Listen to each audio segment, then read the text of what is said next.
కేరళ వయనాడులో కొండ చర్యలు విరిగిపడ్డ ఘటనలో 4 రోజు రెస్క్యూ ఆపరేషన్లు కొనసాగుతున్నాయి.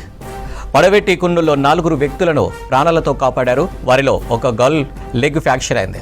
దీంతో వారిని హెలికాప్టర్ ద్వారా దగ్గరలోని హాస్పిటల్కు తరలించి చికిత్స అందిస్తున్నారు. ఇక వయనాడును 6 జోన్లుగా విభజించి 40 టీమ్స్తో గాలింపు చర్యలు చేపట్టారు రెస్క్యూ సిబ్బంది.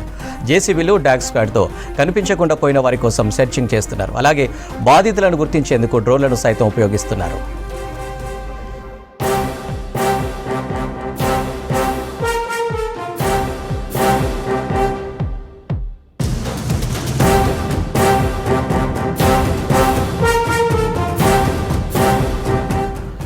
కేరళ వయనాడులో కొండ చర్యలు విరిగిపడ్డ ఘటనలో 4 రోజు రెస్క్యూ ఆపరేషన్లు కొనసాగుతున్నాయి.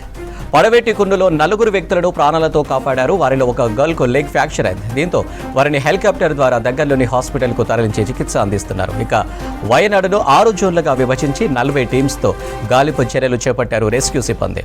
జేసీబీలు, డాగ్ స్క్వాడ్తో కనిపించకుండా పోయిన వారి కోసం సెర్చింగ్ చేస్తున్నారు. అలాగే బాధితులను గుర్తించేందుకు డ్రోన్లను సైతం ఉపయోగిస్తున్నారు.